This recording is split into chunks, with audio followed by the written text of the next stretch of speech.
Mga ka-Republic, sa kabila ng tambak na panalong na itala ng Gilas ay hindi pa rin sila magkakampante sang-ayon kay Coach Tim Cone. Inaasahan ng Gilas coach magre-regroup ang Guam at tatangkaing mabawian ang ating national team.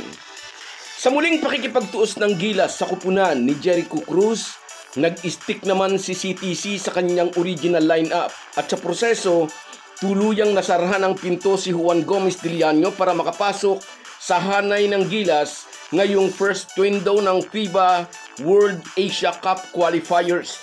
At sa darating na SEA Games naman, sinarhan din ng Thailand Organizing Committee ng pinto si Justin Brownlee. Malinaw na isa itong taktika para hubaran ng corona ang Gilas Pilipinas. Pag-uusapan po natin yan, pero bago ang lahat ay maglalambing po ako sa inyo na isubscribe ninyo itong ating channel. At kung di masyadong makakaabala ay i-like at paki-share na rin ninyo. Malaking bagay po yan sa aming mga vlogger. Maraming salamat. Mga ka-Republic, hindi na nag-abala pa si Tim Cone na baguhin ang komposisyon ng kanyang mga players sa pangalawang pakikipagtuos nila sa kupunan ng Guam. Ang sabi nga, if it's not broken, why fix it? Tinambakan ng Gilas ang Guam 87-46 sa una nilang laban at dahil dito na kay Tim Cone ang lahat ng karapatan upang di nagalawin pa ang kasalukuyang hanay. May mga umaasang mabibigyan ng pagkakataon si Juan Gomez Diliano sa pangalawang laban kontra Guam, ngunit hindi ito nangyari dahil nag-stick nga si CTC sa naging matagumpay na lineup na dumayo sa bansang Guam. Mamaya na ang pangalawang laro at sa kabila ng tambak na panalo ng ating national team, sinabi ng American coach hindi sila magkakampante dahil inaasahan nilang magre-regroup ang Guam at sisikaping makabawi sa Gilas. We deserve to be here, to be playing in qualifiers, sabi ng coach ng Guam na si AJ Calvo. Pero inamin din niya napakarami pa nilang dapat matutunan. Ipinakita raw sa kanila ng Team Philippines na marami pa silang dapat pagdaanan pagdating sa mga international competition. Sa kanilang unang bakbakan ay humablot ang Gilas ng 61 rebounds, new FIBA rebounding record sa Asia Cup. 36 boards lang ang nahablot ng Guam. Angat na angat ang dominasyon sa ilalim ng tatlong higante ng Gilas na sina Quintin Millora Brown, Junmar Fajardo at AJ Edu. Preparado ang ating national team sa inaasahang rest back ng kupunan ni Jericho Cruz. Target ng Gilas na makatuhog ng magkasunod na panalo ngayong first window ng qualifiers bilang buwelo sa nalalapit nilang pakikipagtuos sa malalakas na kupunan ng Australia at New Zealand sa maagang parte ng 2026. Sa ating previous video, sinabi natin na posibleng maging problema ng ating national team ang hostile crowd sa Guam. At sinabi rin ito ni Tim Cone, sigurado raw na buo ang suporta ng mga taga-Guam sa kanilang national team. Kabaligtaran ang nangyari. Parang mas marami pa ang mga Pilipinong sumisigaw ng Ginebra, Ginebra, Ginebra. Lalo na nang tumirada si Justin Brownlee ng isang nothing but net na 3-pointers.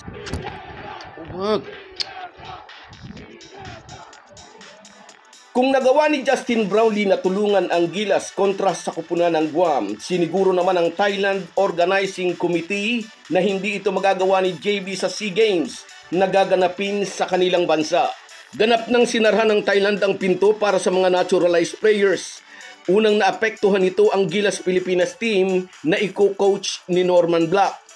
Matagal na sanang buo ang 12-man lineup ni Coach Norman, ngunit kasama sa taktika ng Thailand yung nagpapabago-bago sila ng patakarang gagamitin upang lalo pang lituhin ang mga kalahok na bansa.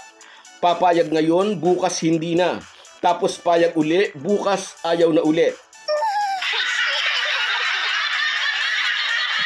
Para sa mga Thailand sports officials, malaking bagay nga naman yung isang linggo o ilang araw na nabigyan nila ng sakit ng ulo ang kanilang mga kalaban. May chance silang makuha hindi lang ang basketball gold medal, kundi ang kabuuang kampyonato sa SEA Games. May mga Gilas fans na nagsasuggest mag-withdraw na lang daw ang ating national team. Hindi po kasi pwede na basta-basta na lang mag-withdraw ang Gilas kahit lantaran ang ginagawang panggugulang ng Thailand. Para po sa kaalaman ng lahat, nasa Thailand po talaga ang karapatang maglatag ng rules na ipapatupad dahil sila ang host country. Panggugulang man ang kanilang taktika, wala pong mali sa kanilang ginagawa, lalo na sa mga mata ng mga talangkang buzzers. Matapos na ma-disqualify din sina Mike Phillips ng Lasal at Brandon Ganuelas Roser ng TNT at under investigation naman si Jamie Maloso, former player ng Ginebra, sa ngayon ay hindi pa kumpleto ang 12-man lineup ni Norman Black. Pero di pa rin dapat magpakasiguro ang Thailand. Papalag pa rin sa kanila ang Gilas Pilipinas. So guys, yan lang muna. Hanggang sa muli. Kung wala po kayong mga viewers namin ay walang magtatagumpay na vlogger. Kaya salamat po sa inyong panunood. Shoutout sa iyo, Johnny Lopez Quizon. Maraming salamat sa panonood, idol. Sa iyo rin, Yam. Lagi itong narito. Thank you sa suporta, idol. At sa iyo rin, shoutout Edwin Felizardo. Mga suking-suki ito. At sa iyo rin, shoutout Norman Flores. Shoutout sa iyo, idol. Lagi kang nariyan. At sa iyo rin, shoutout Sahara Higia. Congrats daw, Gilas Team. Sabi niya. At sa iyo rin, shoutout Merson Kabadi Vlog. Mula naman dyan sa Oman. Pag-alagala ito sa Oman. Ang sarap ng buhay. Sa iyo rin, Perla Kudisal. Congrats Team Gilas. Galing, sabi niya. At sa iyo rin, shout out Rosemary Juan. Maulang hapon daw sa kanila sa Bulacan. Shout out sa inyo ni Bia. At sa iyo rin, Nelson Reyes. Shout out sa iyo, idol. At sa iyo rin, shout out Erwin Santiago. Yes, mapakalaking bagay ni QMB. At sa iyo rin, shout out Rosie Buenaventura. Salamat sa inyong lahat.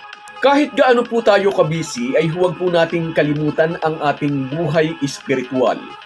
Lagi po tayong magpasalamat sa bawat araw na dagdag sa ating buhay. Malaki po ang maitutulong ng pananalangin araw-araw. Isang paalala po mula sa inyong Halo Halo Sports Republic.